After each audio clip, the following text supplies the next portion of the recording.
So before you see any more of this video, I wanted to make a little disclaimer. I know Nesta is a very, very divisive character. There are some people that absolutely adore her and love her. There are some people that absolutely hate her. There are people who, like me, started out this book not liking Nesta and ended the book having a different opinion of her. It Nessa is a really multifaceted and complex character. So I do just want people to keep that in mind when going into this vlog.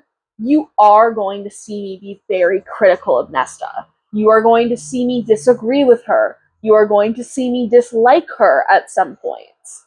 A lot of that is coming from the place of I feel like she's so capable of being a good person and a good character that I want that character development from her. And that's what I want to see because I think she deserves to be happy and have a better life. So I just wanted to make that disclaimer going into it. You know, we can all have different opinions on her, and we don't need to take it too seriously because at the end of the day, sadly, Nesta is not real. So just keep that in mind when you see me being critical of her. And as I go through the vlog, you're going to understand where some of these criticisms are coming from. Because some of it is coming from me being able to relate to her. So, yeah, I just wanted to put that little disclaimer at the beginning of this video. And now we're going to get on with the updates and get on with the rest of the vlog. I'm here with my first A Court of Silver Flames update. So I will remind everybody, this is a full spoiler reading vlog. So if you have not read A Court of Silver Flames yet, if you do not want things spoiled for you, this might not be the video for you, but I've got other videos on my YouTube channel. Definitely go check them out. So at the moment, I think I'm about 200 pages into the book, and I have a lot of thoughts. Going into this, I was not a huge fan of Nesta. I feel like the way she acted in A Court of Frost and Starlight just really made me dislike her, to be honest. Like, I know she did some amazing things during the war. She, protected Cassian. She helped Elaine kill the King of Hybern. And she really did sacrifice, and I do appreciate that. But when we see her in A Court of Frost and Starlight, she has essentially immediately gone back to pushing everybody away and being a bitch. So we start this book off, and her and Amryn have now had a fight, which Amryn was the only one out of the friend group that she was still close with. They have now had a falling out, and there's tension between them. Nesta is living in her rundown apartment. She is just drinking and partying, spending the court's money, and sleeping with random guys in her dingy apartment. So things are not looking good for Nesta. The family gives her an ultimatum, basically tells her either you can train with Cassian, live at the House of Wind, and get your shit together, or you can go live in the human lands by yourself. Because at this point now, her self-destruction is not just affecting her, but it's affecting everybody around her. My thoughts on Nesta at this point are very mixed. On the one hand, I can see that she has obviously been really, really deeply affected by all of the traumatic events that she's gone through throughout the series, which I totally understand and respect. I think our girl definitely has PTSD, and I think she is not the best at dealing with it, which I totally get. At the same time, as somebody who has dealt with different mental health issues at different points in their life, one of the things that I know is that you have to try in order to get better and in order to be able to overcome these things. And from what we've seen so far from Nesta in this book is she has not really tried. She has not really tried, and she does not want to try. And I think that is part of the reason why I am so frustrated with her, is because I see the potential she has, and I have so much sympathy for what she's going through.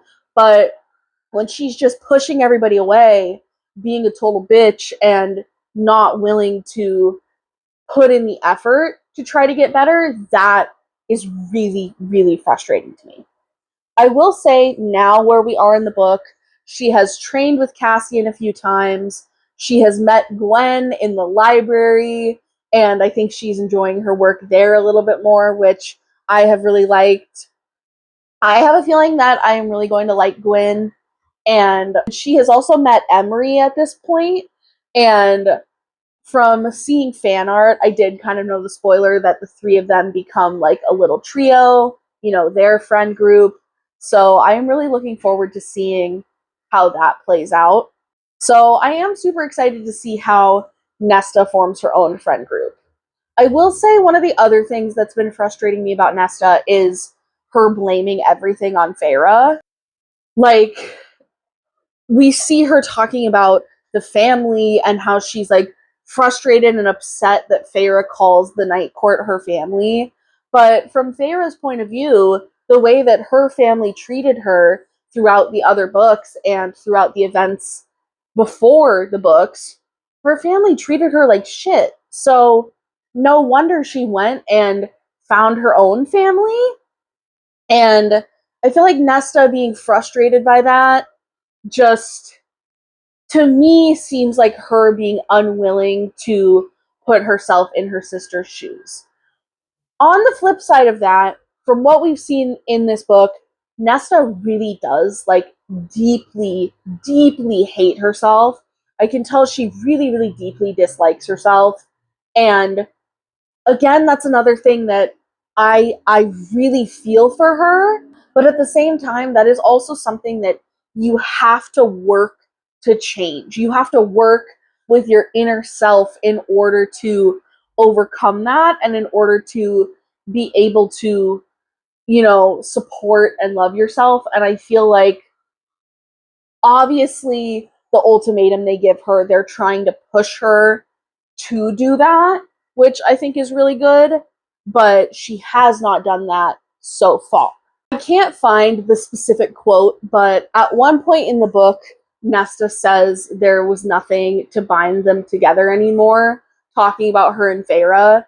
And I literally wrote in my notes, "She loves you, you idiot," because that really pissed me the fuck off. It also really irritates me that Nesta blames everything on Feyre when, like, Nesta going into the cauldron was not Feyre's fault. If anything, Feyre's crime in that is that she loved Nesta and Elaine, and Hybern knew that he would be able to get to her and the Night Court by using Elaine and Nesta. I feel like I said that wrong. I feel like Feyre did not really do anything wrong. I mean, I understand that she brought the human queens to their house, but at the same time, she was trying to save the entire realm. I don't really think she had like a choice. And at the end of the day, it's the human queens, Hybern and Tamlin, who end up causing the events of Nesta and Elaine going into the cauldron and becoming Fae. So Nesta blaming Feyre is very, very frustrating to me. I did mark down a couple of quotes in here that I wanted to talk about. So this is Feyre kind of getting upset with her over the spending of the 500 gold marks last night. And it says, this is page 34, Nesta hated that word, the term Feyre used to describe her court, as if things had been so miserable with the Archeron family that Feyre had needed to find another one, had chosen her own. But, like, she did, because things were really miserable for her. And I don't think that Nesta is right in blaming Feyre for doing that. I understand why that would hurt Nesta, but at the same time, if she wasn't willing to help make things better for Feyre, then yeah, Feyre had to go choose her own path. In that same vein, Nesta's thinking, everything in her life from the moment she was born had been controlled by other people. Things happened to her. Anytime she tried to exert control, she'd been thwarted at every turn. And she'd hated that, even more than the King of Hybern. And the next page says Nesta tried to master her uneven breathing, one of the few choices she'd made for herself, stripped away. Feyre didn't seem to care. Feyre had always been her own master, always got whatever she wished. And now it seemed Feyre would be granted this wish too. We've seen how much Feyre was suffering. Feyre has not always gotten everything she wished. Feyre has gone through fucking hell throughout these books. And I think Nesta is just looking at her from a place of envy, which I know that sucks, and like I I feel like I'm not sounding sympathetic enough for Nesta because I really do understand. Like I really do understand what it's like to feel envious of your siblings. I understand what it's like to not be in a great place with yourself and to not have that confidence and self-love. Like I understand what it feels like to be struggling with trauma, but at the same time it so far the way that Nesta has dealt with it has really frustrated me. I will say when we're getting into these, getting closer to where my bookmark is, closer to around like the 200 page mark, we have seen her trying to turn it around. Like her training with Cassian, her starting to enjoy her time working in the library, like those things I have really appreciated seeing because I feel like it is her trying and starting to improve. So I don't know. I just do have really conflicting feelings about Nesta. Here's another quote that kind of goes along with that. This is page 60. It says, "So Nesta had become a wolf, armed herself with invisible teeth and claws, and learned to strike faster, deeper, more lethally, had relished it. But when the time came to put away the wolf, she'd found it had devoured her too." Which again, like, and then like I have sympathy for her because I'm like, she did what she had to do to survive and became this other person that she doesn't like. But then, like, if you could change once, like, you could change again, girl, I promise. Then we have her and Cassian. I have to say, I I can tell I'm gonna really enjoy them. We can, obviously Cassian has his fair share of trauma. He has gone through hell and back. I love the like he trains her trope. That's like one of my favorite things to read in books. So I do enjoy their training together. I think that is really nice. So, in talking about A Court of Silver Flames, obviously we have to talk about Cassian. I am very, very excited to see how his relationship with Nesta develops, considering it is so obvious at this point that they are interested in each other. We have seen a spicy scene from Nesta's POV where she is thinking about him. So I am really excited to see how their relationship develops. I think Rhys sending Cassian to go be a courtier and deal with other courts and emissaries and all that good stuff. I think we're going to see a lot of character development from Cassian because of this, especially because he does typically think in terms of, fighting, battle. That's what he does. That's what he's good at. He's the general of the Illyrians, so obviously that is really how he thinks and how he operates.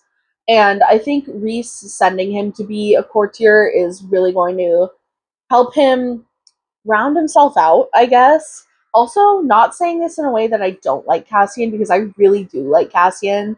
I think he is obviously very hot. I think he's funny. I think he is really strong. I think he's a great character. I do think that we are going to see their relationship, Nesta and Cassian's relationship, helping them both become better people, which, again, that's just prediction, but I have a feeling that that's how things are going to go in this book, and I think I'm really going to enjoy seeing that and seeing that progression. A couple more thoughts for this update. Vasa. She has been really important from A Court of Wings and Ruin onward, and I am super excited to see where her story goes. I am wondering, like, is she gonna get a book somehow? Are we gonna learn more of her story in like a different series set in the same world? Is she going to get a book? Like, what is going to happen there? Because I am super interested in Vasa. I think her story is like crazy, and I definitely do want to know more about her. Also, Nesta and the house.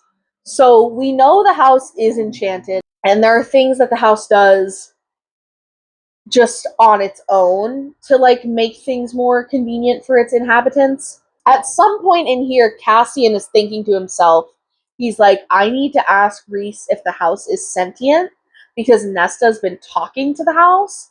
I'm thinking that this is somehow going to be Nesta's powers, and whether it's her power influencing the situation entirely or her power interacting with the house to make the house seem more sentient in a way.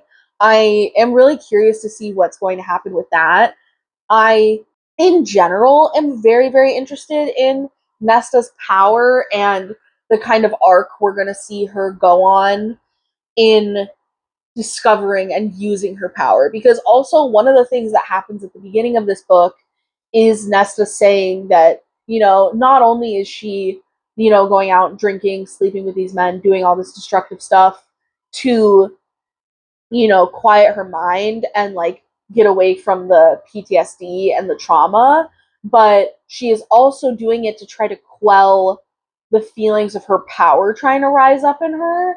So she still does have some power, and I think there's a chance that maybe some of them know that, but she has not admitted it to anybody yet.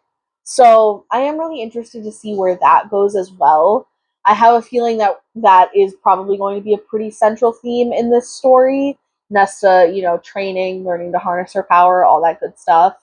So yeah, I am excited. I am optimistic about the rest of this book. I feel like it kind of seems like I was super harsh on Nesta, but honestly, I think the reason why is just because I feel like she reminds me of me when I was a teenager, and like I feel like for me, my criticisms of Nesta come from a place of love. They come from a place of I know she can be this absolutely amazing fae female if she just puts more effort in and tries.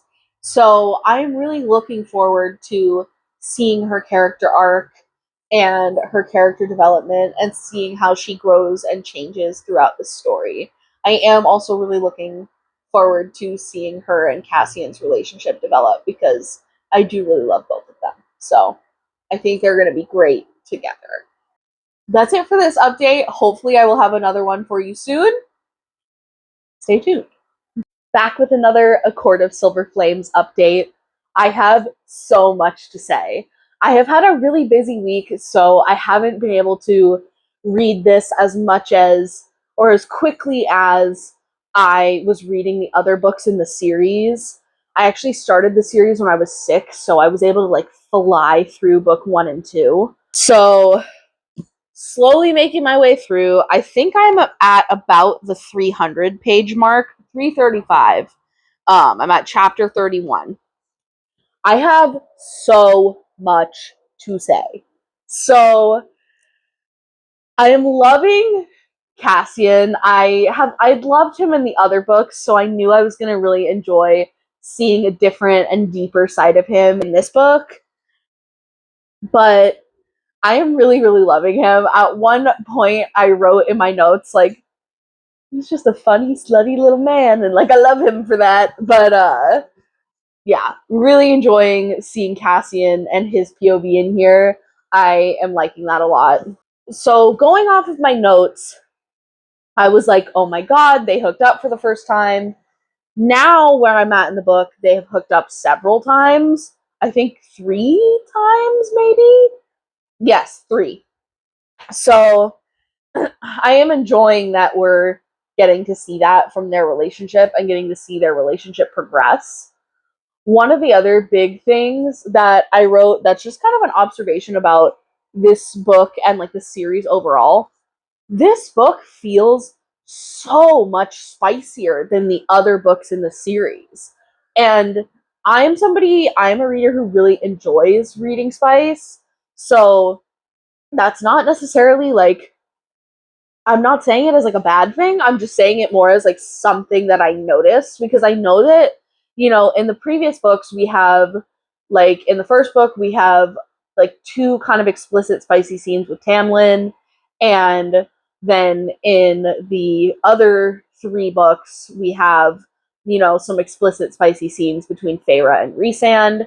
So, but it feels like this has just been, it's really been ramped up in this book, and it's a lot more like explicit spice than just like the tension and the like leading up to the doing of the deed, I guess. Also, Nesta swapping out the books for Gwen, I thought that was really, really sweet, and that to me was like a big character development step that I really enjoyed.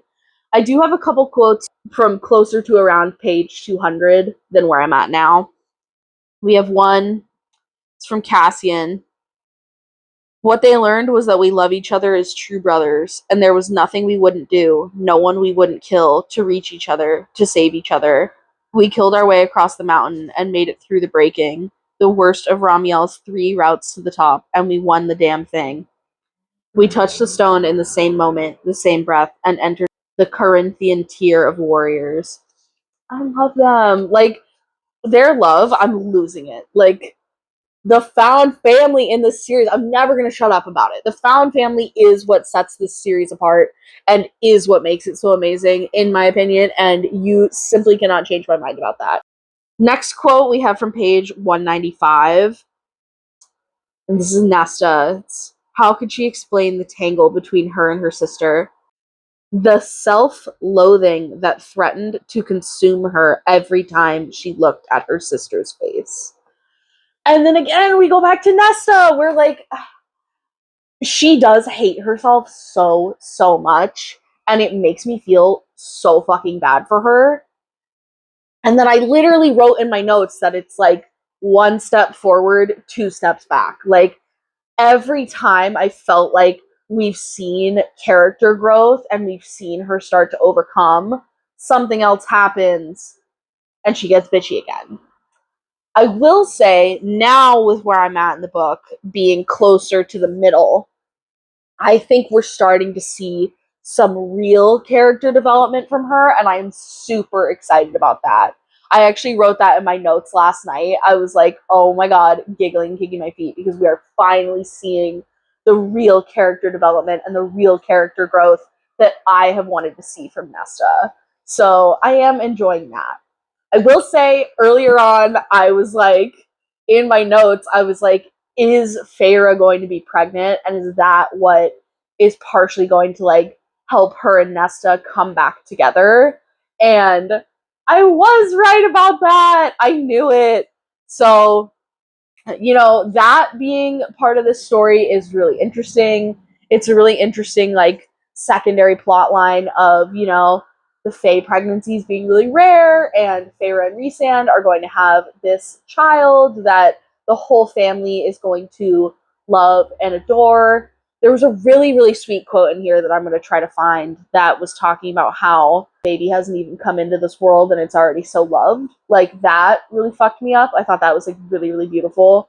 Also, the layers of, Feyre and Rhysand are mated, and now with her being pregnant, Rhysand is just so much more protective than he already was. And I personally really love that. I thought it was like really beautiful and very sweet and very nice, but also it is causing conflict because now he wants to keep Feyre away from Nesta. Talking about them being mates did remind me. I went into this book knowing a fat spoiler, and that is that Cassian and Nesta are mates. I had been looking at fan art of Rhysand and Feyre, and in doing so, I accidentally discovered that Cassian and Nesta are mates. So, I don't know when we're going to find this out. I am still interested to see, I enjoy their relationship a lot. I think they are really good for each other, and I think that they can kind of balance each other out and help in each other's character development without that being like the full focus of their relationship. So I am really looking forward to seeing more of that, even though I do know that spoiler. So there's a lot that happens around the time that Feyre reveals her pregnancy. So I wanted to talk about a couple quotes from that page and around those pages. So 233, but Elaine said, I went into the cauldron too, you know, and it captured me. And yet somehow all you think of is what my trauma did to you. Like, Elaine saying that to Nesta, like, slay. But then also, like, I know it comes from Nesta's protectiveness over Elaine and how she was, like, so worried because obviously, like, her and Elaine have a different bond than what her and Feyre do. So, but I did kind of enjoy that. Also, a prediction. So we're talking about the Dread Trove, we're talking about Brylan, we're talking about Koschei, all of that, and Eris's soldiers going missing. I am betting that Eris's soldiers have gone missing because Brylan and Koschei already have a piece of the Dread Trove and are testing it out on his soldiers. So I think they either have the mask or the crown, where they're killing Eris's soldiers to use the mask to bring them back to life, or they've captured Eris's soldiers and are trying to see if they can use the crown to get them to bend to their will and do their bidding. So that's really interesting. And then, you know, Feyre has her pregnancy reveal. Look at her go. And then here's another quote from Nesta around this time that really truly fucked me up. She says, if it was a choice between her and Elaine, there was no choice at all. She would always go first if it meant keeping Elaine from harm, even if she'd just hurt her sister more than she could stomach. But then it's like, girl, like, you gotta learn to stop hurting her. Like, I don't know. Nesta is the first one to find out the sex of the baby. Feyre tells her that it's a boy, and Nesta's like, I didn't realize you were keeping score. And Feyre's like, I'm not, Nesta. Do I need an excuse to share things with you? You're my sister. I wanted to tell you before anyone else. That's it. It wouldn't matter to Cassian, though, if Rhys's son inherited his world-shaking power or barely a drop. It wouldn't matter to Rhys either, to any of them. That boy was already loved. Like, I'll cry! I'm losing it! And then Cassian having thoughts of him and Nesta having children, like, I'm losing my mind. I am obsessed with them. I love them. You know, I don't know, I really do love Cassian and Nesta together. I think I am just still itching for more of that character development from Nesta. Also, so they have hooked up again. Yay for them. And then Gwyn starts coming to training, which I really enjoyed. And then Emery starts coming to training. And then finally the other priestesses do too. At the moment, I think there's 3 other priestesses who have come to training with them. And I thought that that was really, really sweet. And I have really, really loved that. Oh, here's another Nesta quote that, like, I'm definitely starting to see why so many people like Nesta, because she is a relatable character. I mean, she really is relatable. I think I just am struggling with wanting her to have more character development. So, page 267, she had failed in every aspect of her life, utterly and spectacularly failed, and keeping others from realizing it had been her main purpose. She had shut them out, had shut herself out, because the weight of all those failures threatened to shatter her into 1,000 pieces.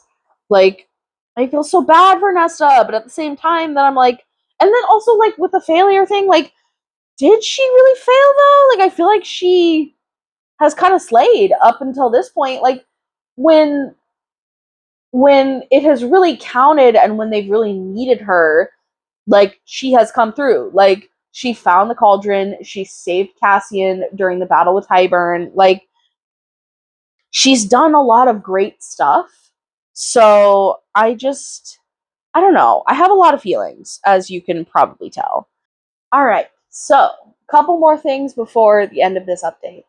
Nesta giving the gift to Emery of the tea and the spices was really, really sweet.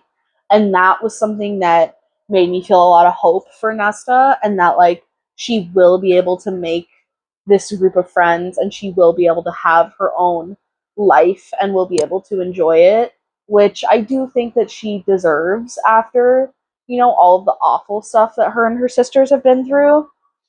There is a quote in here that has nothing to do with Nesta that I wanted to talk about, and it's page 305.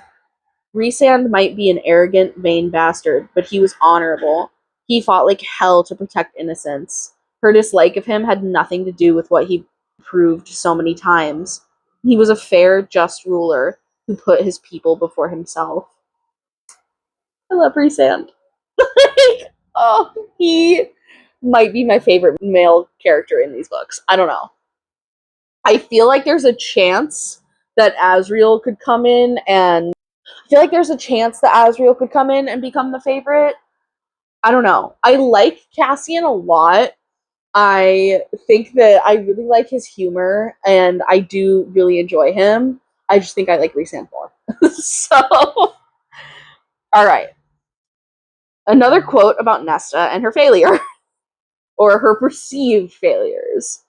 She'd failed every task they'd ever given her, had failed to stop the wall from being blasted apart, failed to save the Illyrian Legion from the cauldron's incinerating blow. Nesta shut down that train of thought.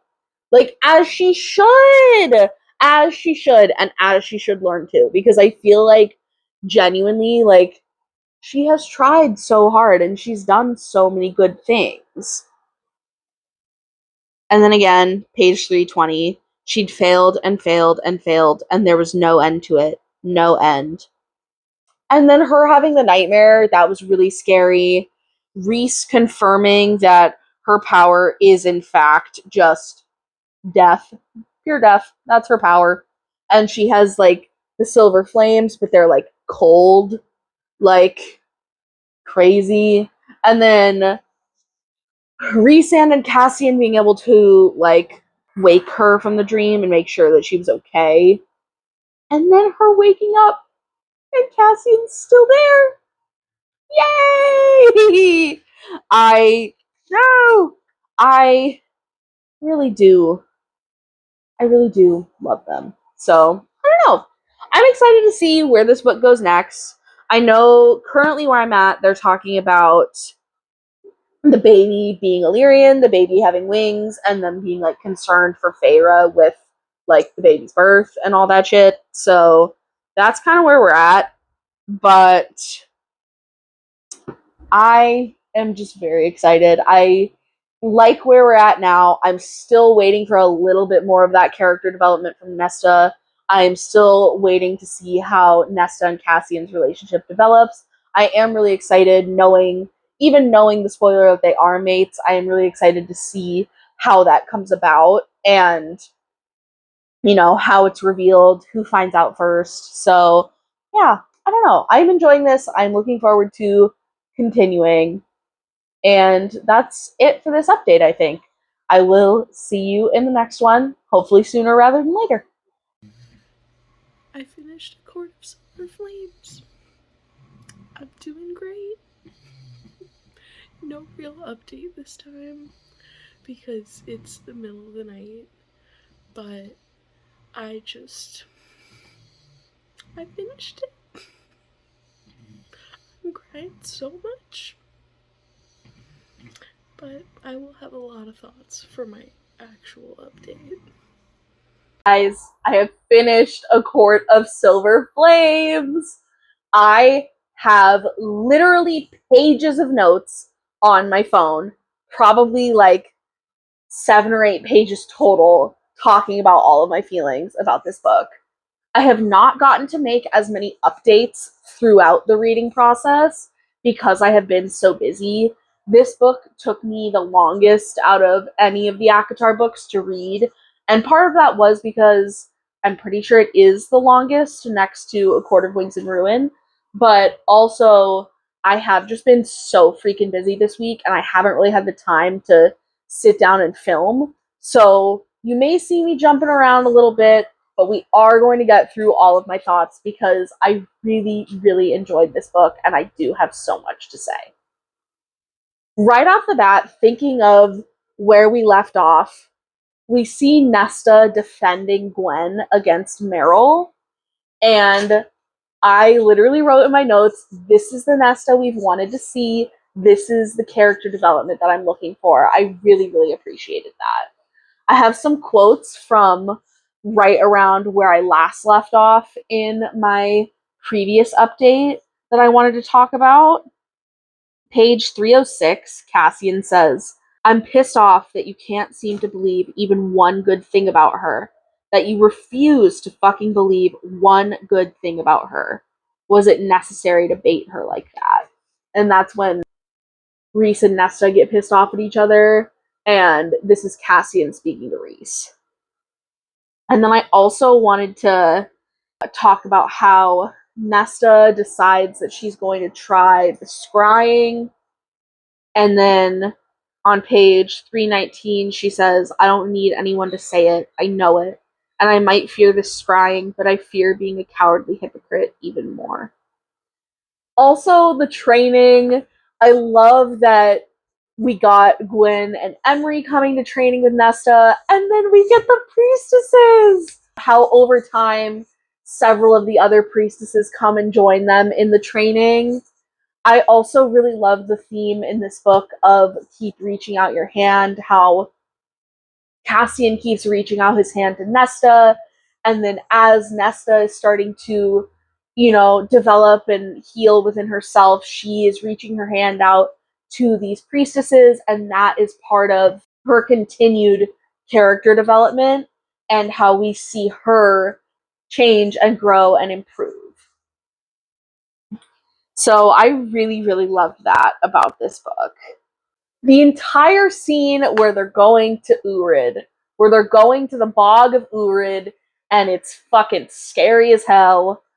The soldiers, I was right. I had predicted that they were going to be under the control of the crown, and indeed they were. And then Asriel disappears. Cassian goes to find him and fight the soldiers. And then Nesta ends up being dragged into the water by this Kelpie. And while she is in the water, she finds the mask. And she is able to wield the mask and use it without having any negative consequences. It's the whole thing with like attracts like and her being made. But I thought that was really, really interesting and really, really cool. In the same vein, talking about that further, when they go to the prison and she finds the harp, that was absolutely crazy. How Lanthus is freed from his cell and Nesta kills him. I thought that was fascinating. I really, really enjoyed that whole scene and the way that they did that. I also loved how Nesta's love for music and her going to the service with the priestesses to hear this music, how she ends up accidentally scrying, and that's how she finds the harp. I thought that was super, super cool. And I also think it is crazy that Nesta is like the only one who can wield the items of the trove. I thought that was really, really cool.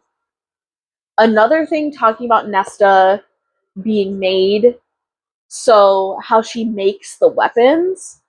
Cassian takes her to the blacksmith so she can learn more about how weapons are crafted and made, so she can kind of gain an appreciation for it and learn about that craft. And she hammers the weapons, and then the blacksmith is like, this shit is cursed, get this out of here. But she makes the first sword imbued with power that's been made in like hundreds or thousands of years. And I thought that was so, so cool. Like, Nesta really is so, so powerful.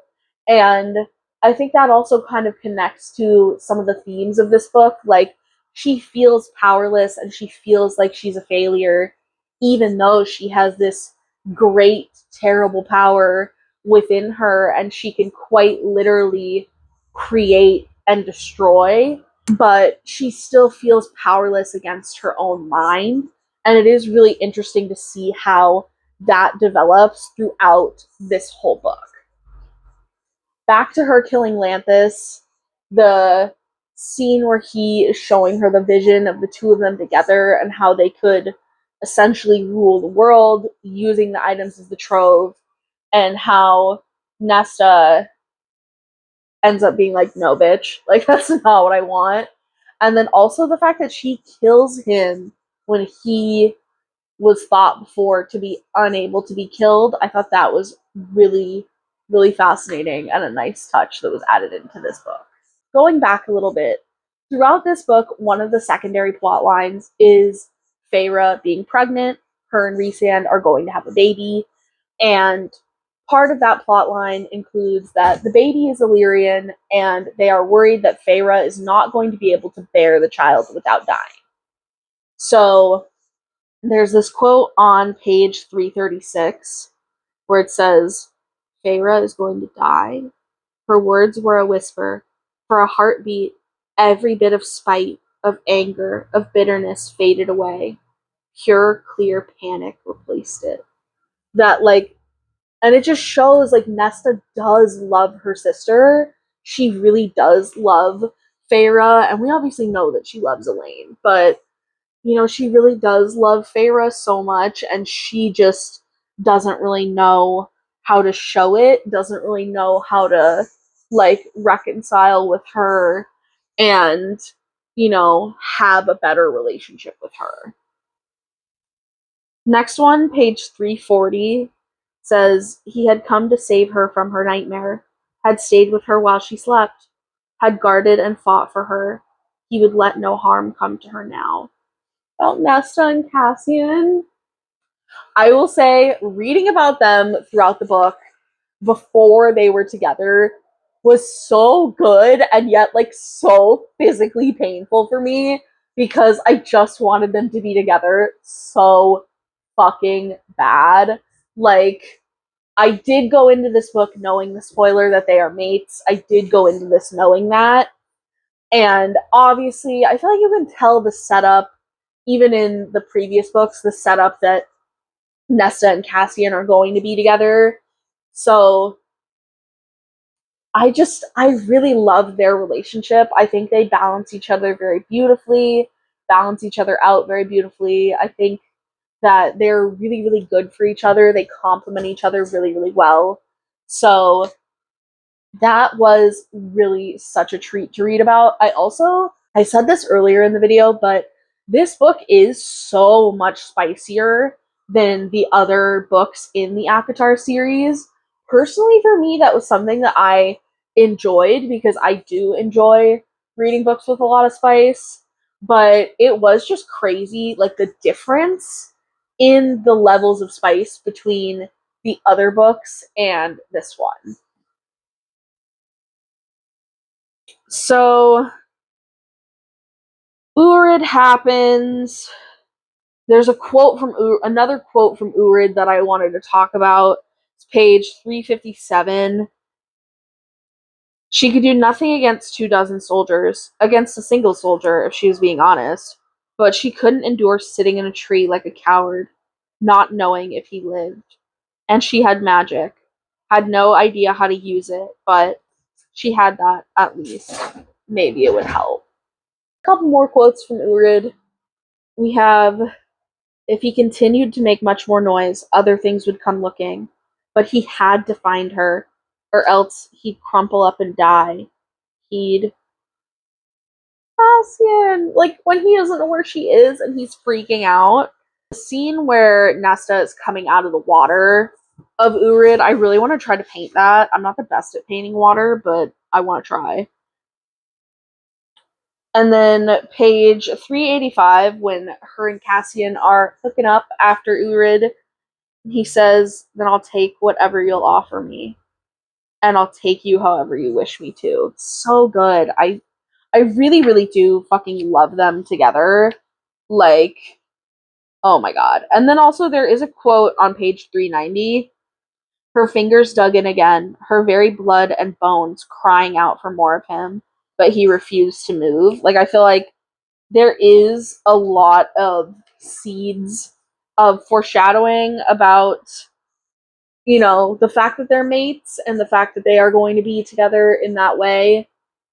There are a lot of seeds planted throughout the book. So I feel like even if I didn't know that spoiler, I still would have been guessing that that was the case. 402, we've got a quote. Never again would she be weak. Never again would she be at someone's mercy. Never again would she fail. Never again, never again, never again. Like, so good. And then the mind stilling, how they're doing like meditation techniques, and then like her and Gwen are working on it together. I thought that was really nice, like seeing their friendship develop alongside them having internal character development. I really, really appreciated. Says page 411 says, "Open your eyes," Gwen breathed. Nesta did, and for the first time in her life, she felt utterly settled into her own skin. Like, the character development, oh my gosh, that is also something that I wanted to talk about. I'm jumping around a lot right now, but that's just how my brain works. One of the things that I really wanted to talk about after finishing this is the differences between this and A Court of Wings and Ruin, because so far in this series, until I had read this, A Court of Wings and Ruin was my favorite, hands down. And when I finished this last night, I was sobbing. I was devastated, but like in a good way, because I thought the ending was really, really beautiful. And I was trying to kind of sit with myself and think, like, which book did I like better? Did I like A Court of Wings and Ruin, or did I like A Court of Silver Flames better? And honestly, I feel like they're not comparable, because A Court of Wings and Ruin is this culmination of events and plot of characters that we know and that we've loved for several books, and of different plot lines that have been developing over those several books. Whereas this was truly, I feel, a more character driven narrative. This was more character driven, in that we're focusing on Nesta's internal development. We're focusing on Cassian's internal development. We're focusing on the internal development of the priestesses. Like, and the development of these relationships and friendships, which obviously, yes, that is happening over the other books in the ACOTAR series. We see Feyre go through a lot of character development in particular, but and even though those stories are character driven, I would say those are a bit more plot driven, whereas this is like truly 100% character driven, even though there is still obviously a lot of plot happening alongside that. So to me, I almost feel like they're not comparable, because it's not necessarily the same thing, if you get what I'm saying. I don't really know if that is making sense in the way that I intended for it to make sense, but this is such a character driven narrative that I don't really know if I can compare it to A Court of Wings and Ruin, because of how different they are. That being said, obviously, I really, really loved this book. I love the way that things turned out at the end. The character development we get from Nesta is exactly what I wanted from her. This is what I was friggin' begging for in my earlier updates, where I was like, I know that she is so capable, and I know that she can change for the better. I know that she can do it. So to actually see her do that in this book, I loved that. I thought that was so special and so freaking beautiful. So I've gone back through my notes. We're gonna be here forever, because I have so fucking much to say. I did write a little paragraph in my notes that I wanted to talk about, even though it's not specifically related to Nesta, and that is Rhys and Feyre's plotline during this book. Because I feel like narratively, I understand why things had to happen when they did. Feyre felt like she was ready to have a baby. Rhys was excited about it.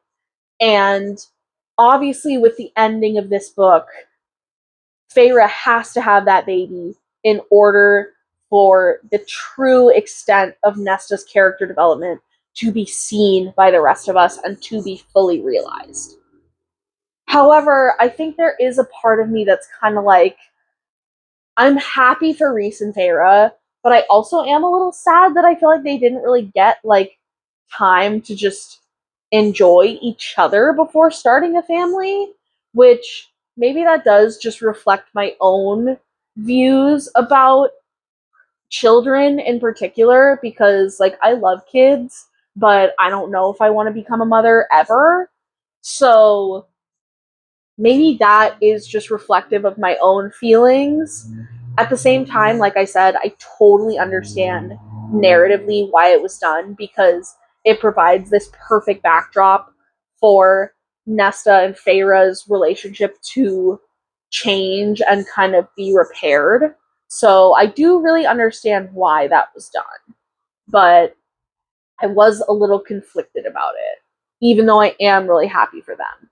And with the way everything turned out, I am happy about that as well. Something else I will say about that. So,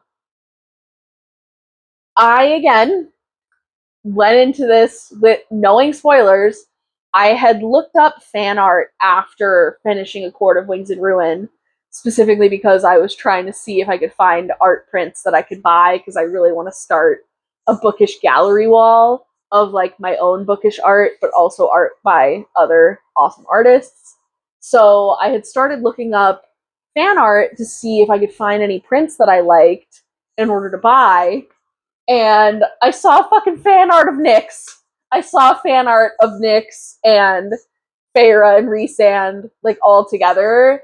So I think there was part of me throughout this book that like last night I was sobbing, I was crying, but it was nothing compared to the level of tears and upset that I had when finishing A Court of Wings and Ruin.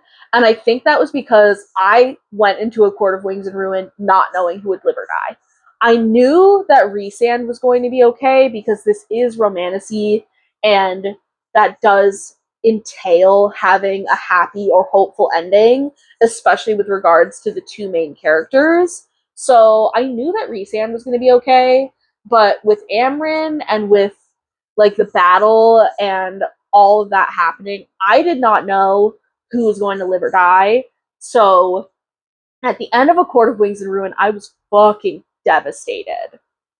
The end of this, because I knew the spoiler, and also again because for true romantasy, you know, those the male and female main characters typically have to be okay in order for it to have a happy or hopeful ending. I just like the end of this book still really packed a punch, especially because we are getting to see all of that character development from Nesta. But at the same time, I feel like I wasn't as concerned. I wasn't as worried, and the stakes to me didn't feel quite as high just because I knew they were going to be fine. So, yeah, that's just kind of an overall point that I was thinking about. Something else I really wanted to talk about that's not as related to Nesta and her journey. We will get back to Nesta in a second, I promise. But one of the other things I'm really curious about is Elaine. Because we see Feyre, and Feyre is obviously so fucking powerful. And then we see Nesta, who is arguably more powerful than Feyre.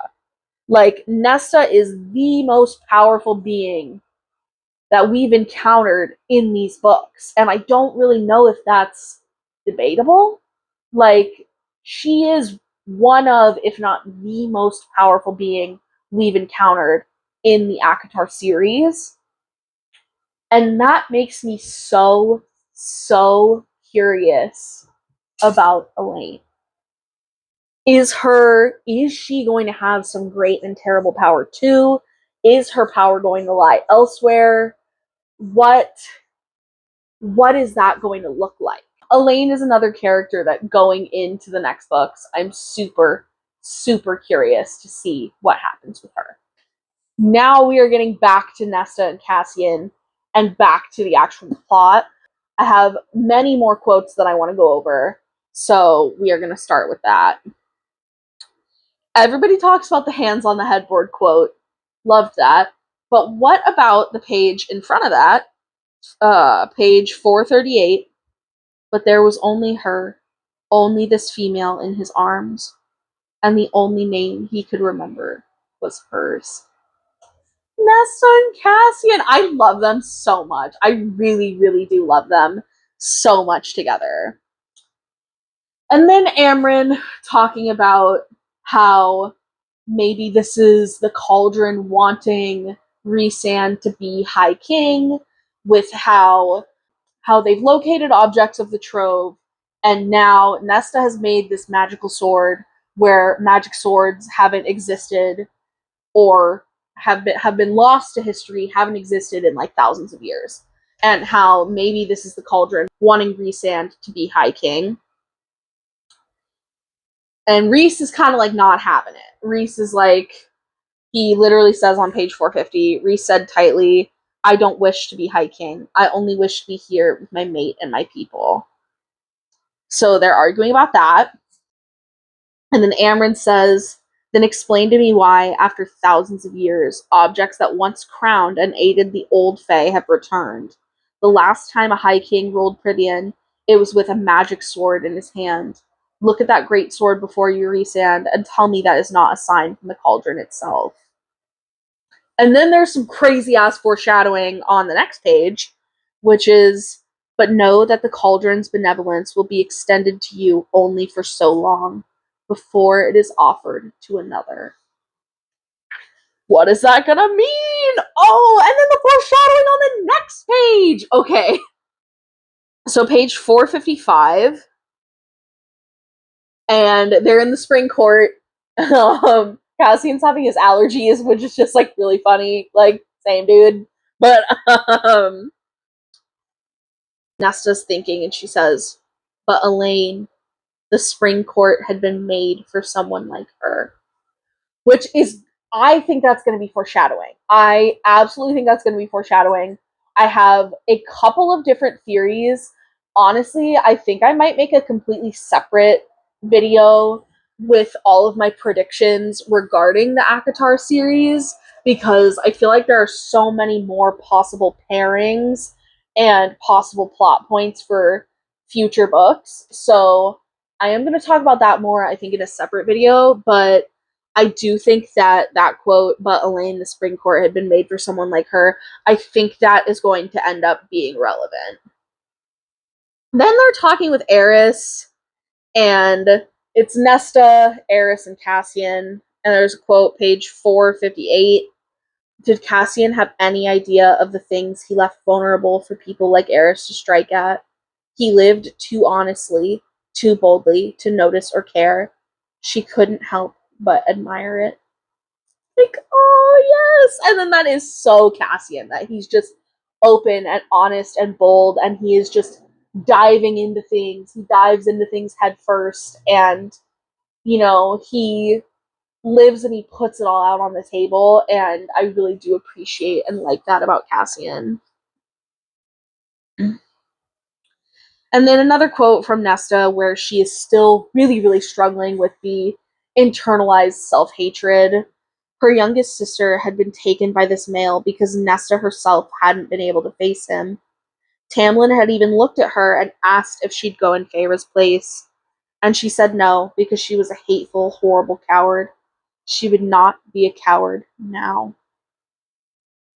Then on the next page, another devastating quote. Was that what home was? She had never learned. But this place, yes, home might be a good word for it. And it's like Nesta in the house. Nesta in the house. That's another whole topic. This video is going to be like 2 hours long because I have so fucking much to say. How we find out throughout the entire book, Nesta is interacting with the house. We find out that the library is like the heart of the house. And we find out that it's Nesta's magic who has made the house sentient. Like, are you kidding me? That's so cool. Like, and it's because she needed a friend, which that was like killing me last night when I read it. I was sobbing at that. Like, oh my god. I haven't even like touched on the Valkyries and the friendship yet. Like the training that they go through, the bonds and the friendships that they form when they get kidnapped and have to do the fucking Illyrian rites. Like, oh my god, I literally we're gonna be here for 1,000 years because I have so much to say. The female friendship representation in this book is so beautiful. I love that Nesta and Gwyn and Emery really push each other to be their best selves, and they clearly love and care for each other so much. There's a quote during the Illyrian rite where one of them says, "Because that's what sisters do." I'm gonna start crying. And I just I really do love their little trio so much. I think it's so beautiful. And the fact that Nesta cared enough to. I'm crying. The fact that Nesta cared enough to want the other priestesses to participate and to learn and grow with them. Like, to be able to defend themselves because she herself has felt powerless. And now that she's training and learning that physical and mental strength, she wants to share that with other women. Like that, oh my god, that fucked me all the way up. So good. I absolutely loved that part of the book, and I felt like the training was such a good physical representation of the emotional and mental changes that all of them have gone through. And then oh my god, I have so much I want to talk about. There's several quotes on page 467 where Cassian's first lover was from the Valkyries. And then Elaine says, "I always thought she was born on the wrong side of the wall." Elaine admitted, like talking about Nesta. Feyre says Nesta is a wolf who has been locked in a cage her whole life. Cassian says she was a wolf, or was thinking she was a wolf who had never learned how to be a wolf, thanks to that cage humans called propriety and society. And like any maltreated animal, she bit anyone who came near. Good thing he liked being bitten. Like, I love them so much. I love them so fucking much. And then when Elaine reveals that Nesta has been trained in dance, I feel like Elaine is like a sleeper agent character. Like, she notices fucking everything. She seems quiet and demure, but I know there's more underneath that exterior, and I can't wait to find out what it is. Them talking about the Duke and how Nesta danced with him and won him over, and then the plan forms about Eris. And then also, yeah, Elaine says Nesta never spoke of it afterward. I just observed. Like, I, again, really excited to see where Elaine's story goes. And then 471, that, Cassian knew, meant her rage, her fierce and unyielding loyalty to those she loved, her wolf's instincts and ability to kill. The theme of I am the rock against which the surf crashes, that kills me. How they tell Nesta about the blades after Amryn was basically like, you should not tell her that she imbued and made these magical blades. And then Nesta, rightfully so, is like pissed. So the last thing I left off talking about was how Nesta is really upset when Cassian reveals to her that these weapons have been made with her power and that they had actually almost voted not to tell her. that Amren had voted against her. She was extremely upset. So she goes to Amren's apartment, starts a fight, huge fight, and the culmination of all of this is Feyre coming in to try to break it up, and Nesta, in the heat of the moment, in her anger, tells Feyre that her baby is going to kill her, and that everybody's been keeping it a secret from her. So that was obviously a really low moment for Nesta. We see her get triggered, and we see her lash out and hurt the people she loves because she is so triggered and upset. So then after that, Cassian takes her out to the wilderness, which I was so fucking excited to read that. Like, oh my god. I am getting a little ahead of myself though, because there's a couple quotes that I wanted to talk about. I didn't choose anyone, you spoiled girl, Amren snapped. I told you that Feyre had requested you and I work together again, and you somehow twist that into me siding with her. And, like, yes, like, Amren's pissed because Amren loves Nesta, and Nesta did treat her like shit. And she says again, yes, poor Nesta, with a younger sister who loves her so dearly she's willing to do anything to get her help. And then Nesta says, Feyre doesn't love me, which, like, girl, like, see, and then this is why I've gotten frustrated with Nesta throughout the series and throughout the book. Feyre so obviously loves her. Her and Feyre, yes, they don't have a great relationship, but Feyre very clearly loves her. So Feyre comes in, tries to stop them. Nesta says to Amren, I trusted you to have my back. Amren says, I stopped having your back the moment you decide to use that loyalty as a shield against everyone else. And then, next page, Nesta says she's thinking, and Nesta knew then that she had not once in her life been loved by her mother as much as Feyre already loved the boy growing within her. And then she realizes that she has gone too far. Rhysand's basically like, Cassian, I'm gonna fucking kill Nesta, get her the fuck out of here. And then they go to the wilderness. So they're hiking. It's crazy. So Cassian and Feyre are mind speaking to each other, and Feyre says she had the courage to tell me the truth.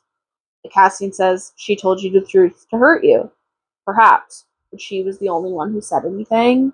Which, like, again, like, Feyre, you know, they don't have the best relationship, and Nesta did do that out of spite and anger, but at the same time, she was open and honest with her sister about something that her sister needed to know. And then page 493 was really the heart. Page 493 for me was where the character development really fucking ramped up into exactly what I had wanted to see so badly from Nesta this whole book. And it says, Cassian knew that Nesta often hated herself, but he'd never known she hated herself enough to want to not exist anymore. Like, and then this goes back to what I said, my disclaimer at the beginning of the video. Nesta reminds me so much of myself when I was like 13 to like 16 years old. And it is so, so difficult to watch a character who so deeply dislikes herself and is struggling so deeply, who everyone around her wants to help her, but she can't take those extra steps to help herself. You see her throughout the book starting to take these steps, but it's really this later chunk of the book where she starts taking the big emotional steps. Throughout this book, she's taking all the physical steps to heal. She has poured herself into her training. She has started the mind stilling training, the Valkyrie training. She's building these relationships with these other women. She's helping these other women. You know, all of that is so, so important.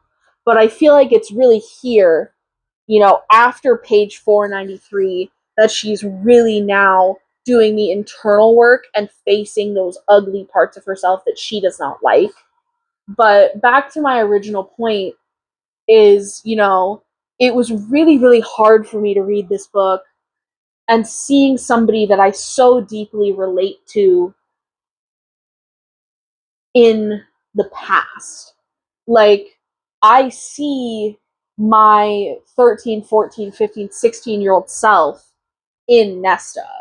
And me now in a place where, am I the most perfect healed person in the world? Fuck no. But I am doing a lot better, and I have learned over the years how to really love myself and work on my health and to get to a better place, and wanting that for Nesta and knowing the very, very crucial fact that she is the only one who can do it for herself. And again, page 493, that's exactly what that says. He'd seen her expression when he mentioned the threat of falling, and he knew going back to Valaris wouldn't save her from that look. He couldn't save her from that look either. Only Nesta could save herself from that feeling. Which, I mean, I feel like I said it earlier in the video, it's such a central and such a fucking important theme in this book that you are the only one who can save yourself. And what's so beautiful about this is it really blends the two together. It really shows that in order to heal, you have to have, first and foremost, it's got to be you, yourself. You got to do it yourself for yourself.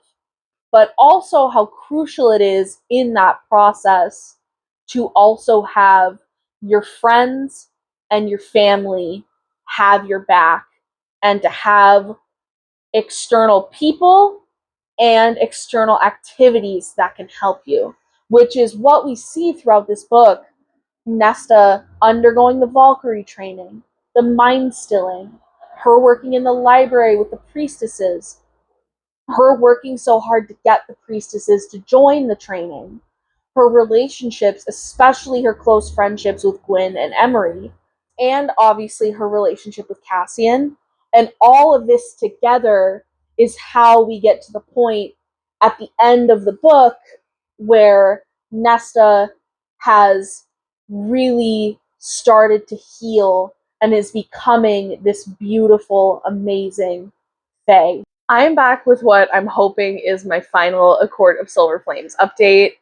I have not really had time to film. So, where I last left off, I think I was talking about around page 493, where there's the talk about how, where Cassian is like, Nesta is the only one who can really help herself at this point. I read through that part while I was getting my tire fixed on my car. So I was in public at this tire shop, like surrounded by people, just like sitting there reading my book, desperately trying not to cry. So the last thing I talked about was page 493 and that quote. So then there's page 500, where Nesta thinks she had been born wrong, had been born with claws and fangs, and had never been able to keep from using them, never been able to quell the part of her that roared at betrayal, that could hate and love more violently than anyone ever understood. Like, we love Nesta. I do really love her. And then this also happens. They're outside. They've been hiking. Nesta has gone through kind of like hell and back on this hike. Like, she passed out at one point, like face down in the friggin' like, dried up riverbed. And then they make it to the lake, and Nesta just bursts into tears. And Nesta's just like sobbing on the shores of this lake. And Cassian comes to like comfort her. Next page, she could never outlive it, her guilt. There was no point in trying. She sobbed into the darkness of her hands. Nesta's really upset about like her dad passing away, which is like super understandable. And he does die in a really traumatic and horrible way. So it says, and I was so horrid to him until the very end. I was so horrid to him all my life. And still, he somehow loved me. I didn't deserve it, but he did. And I let him die. And, like, it's not her fault. It's not her fault that her dad died, but she blames herself. And that's also part of grief, that, like, when you lose somebody that you love, you always are going to think of the things that you could have done differently and the ways in which you could have been better. And that is such, like, a fundamentally human thing, even though obviously we know Nesta is Fae. Like, it is such a human thing to feel that way.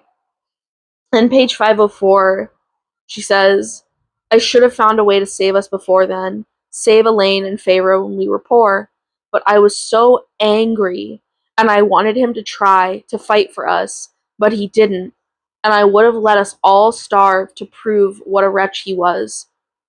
It consumed me so much that I let Feyre go into that forest and told myself I didn't care, that she was half wild and it didn't matter, and yet she let out a wrenching cry. I close my eyes and I see her that day she went out to hunt the first time. I see Elaine going into the cauldron. I see her taken by it during the war. I see my father dead. And now I will see Feyre's face when I told her that baby would kill her. I hate it, she said. Every part of me that does these things.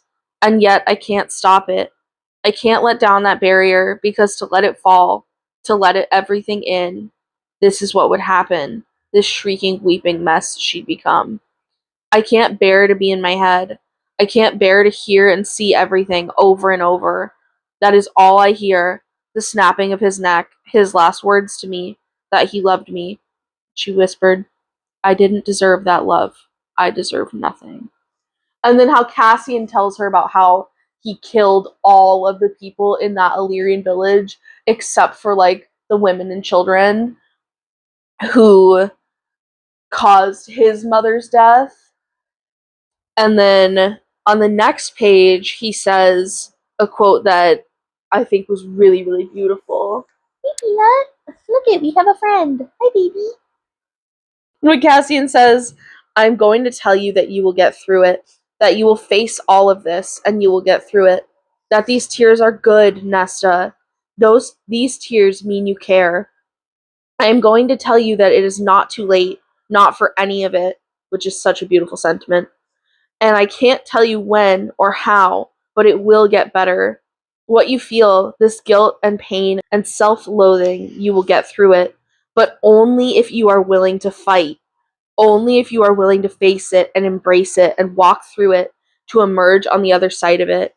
And maybe you will still feel that tinge of pain, but there is another side, a better side. Like, yes, and Cassian, the way he delivers that, he's telling her what she needs to hear to be comforted, but at the same time, he's telling her the truth, and he's telling her, you have to face it in order to be able to move forward. And then next page, again, devastating. She says, but I still don't know how to fix myself. And Cassian replies, there's nothing broken to be fixed.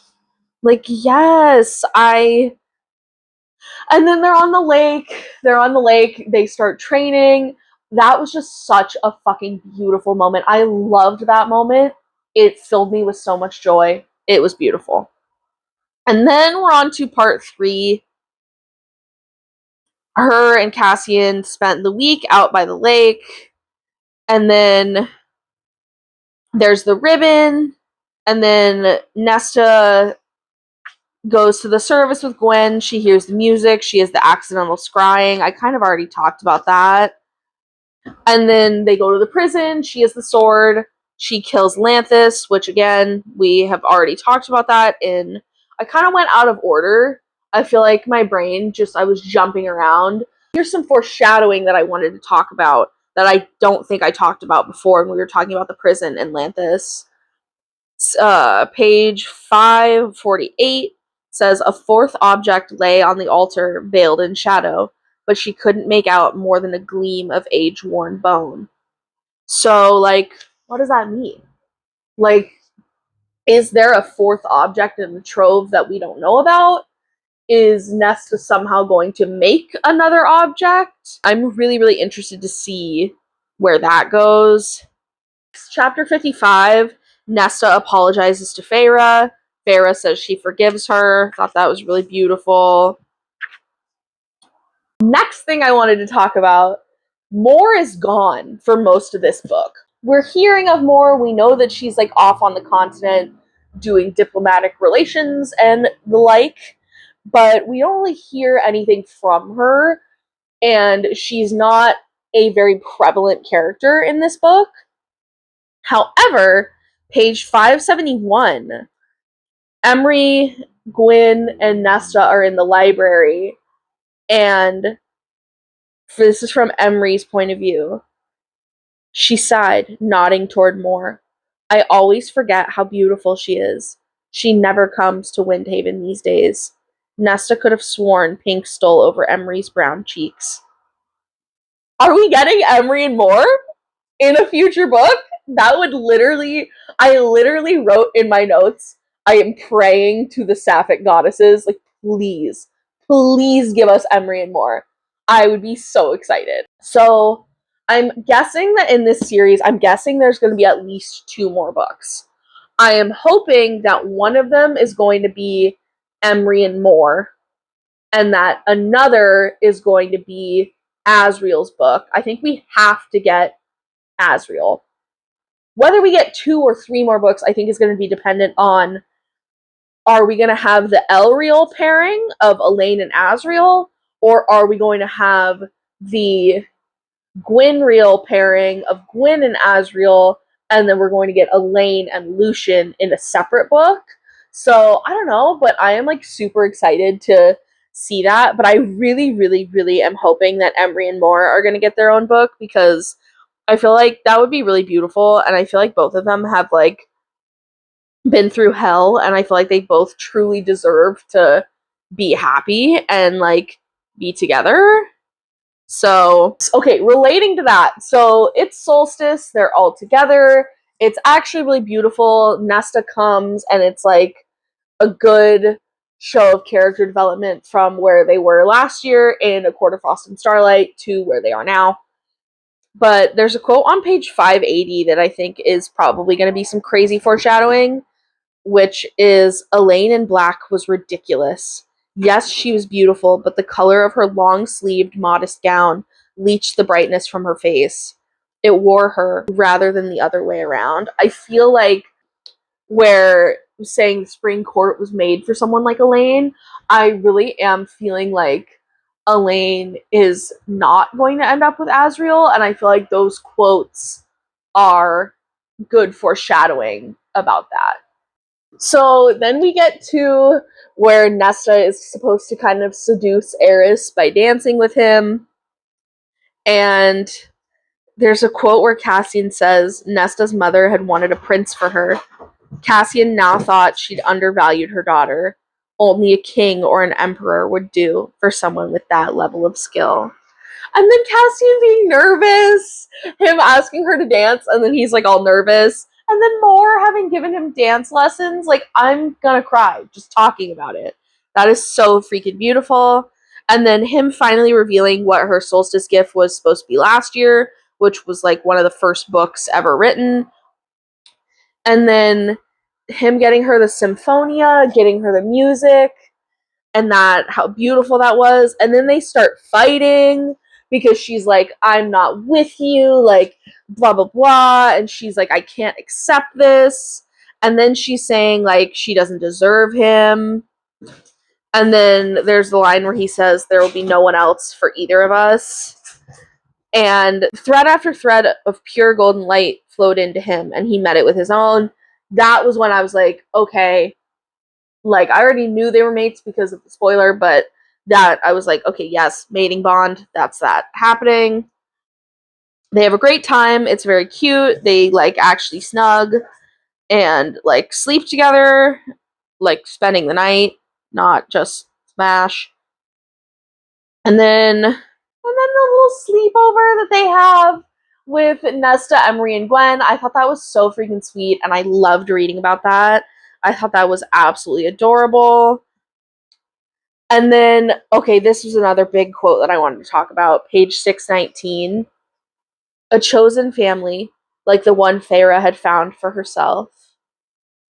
And then they're making the friendship bracelets. Nesta squeezes the charms. She makes the wish that they'll always be able to find each other, which then is super relevant because we get to the point where her and Cassian have their fight about her not wanting to accept the mating bond, and then they get captured and get put into the Illyrian blood right. So, yay! But I love the detail that the charms helped them find each other. The actual rite was so interesting and so fascinating to read about. Like, yeah, it's really fucked up, but like, it was really, really cool to read about that. There is another quote that makes me think that Gwenriel is going to be endgame. It's page 624. Remember how Gwen was with the ribbon? Nesta winked and clapped the Shadow Singer on the shoulder. You're the new ribbon as. I feel like that is going to be relevant. I don't know, I'm jumping around, but Nesta and Amryn make up. Nesta apologizes to Amryn on Starfall. It's really beautiful. They find out that she made the house, which we did already talk about in this video. But page 633, Amryn put a hand above Nesta's heart. That's the key, isn't it? To know the darkness will always remain, but how you choose to face it, handle it, that's the important part. To not let it consume, to focus upon the good, the things that fill you with wonder. She gestured to the stars zooming past. The struggle with that darkness is worth it, just to see such things. And then the welcome back to the Night Court, Nesta Archeron. I'm gonna cry. I'm gonna cry. So then it's the blood rite, and that shit is crazy. Absolutely fucking insane. Oh my lord, yeah, the whole blood rite is fucking crazy, and then how Bellius is like under the influence of the crown, and then that's how all the weapons and shit were placed in the blood rite. It's because of Rylan. And then at the very end, Gwyn and Emery make it to the top. Nesta kills Brylan. Cassian is under her thrall, which was like super fucking stressful. And yeah, they defeat Brylan, which I was obviously really, really happy about. Now we're talking about the full conclusion, the very end of the novel. These are going to be my final thoughts. So, Feyre is dying. They've finished the blood rite. Nesta has killed Brylan. Cassian is free from her control. They have the crown. Victory has been won. But then Mor comes to get them, and she's like, "It's Feyre." So then it's the concern that, Feyre's dying, the baby's dying. They're worried that Rhys is also going to die because they're all together. And then Nesta, oh my lord, fucking Nesta, she's talking to the mother goddess, and she says, I want to feel everything. I want to embrace it with my whole heart. Well, now I'm going to start crying because this was what I really wanted to talk about. She stops time.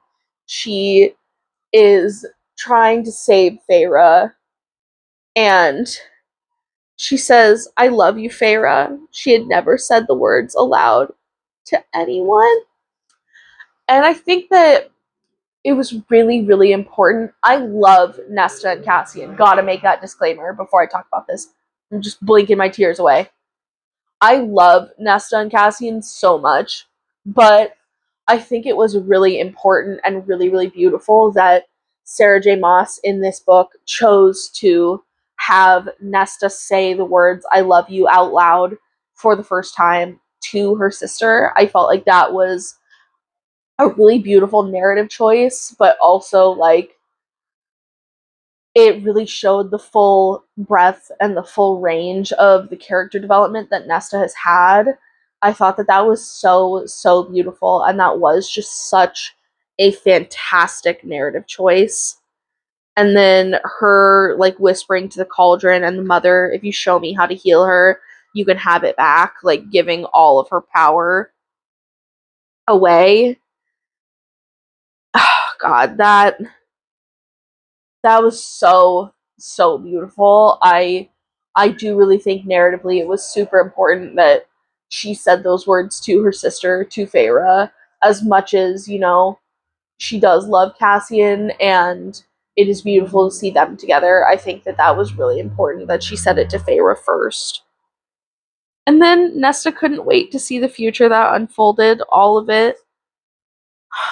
And then little Nyx, little tiny baby Nyx.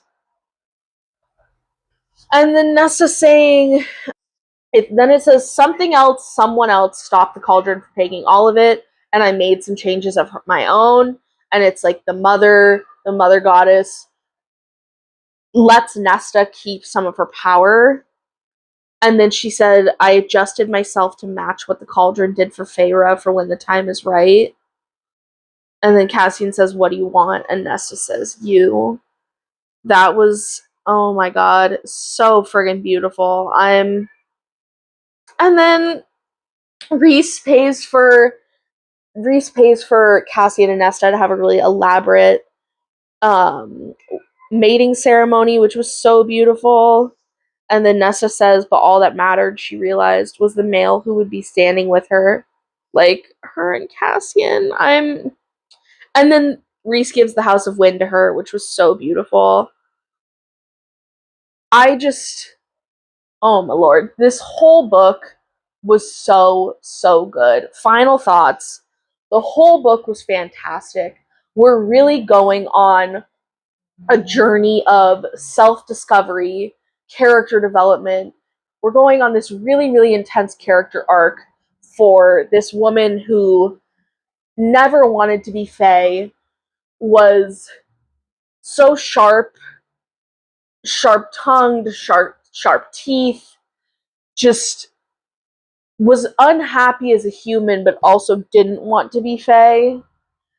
And we watch her grow and change into this beautiful Fae female who is able to conquer the darkest parts of herself and not only use her physical power, but learn how to master her body and mind and really become this beautiful person that, you know, she was always capable of being. That was just so beautiful. I really loved this book. I loved the journey that we went on.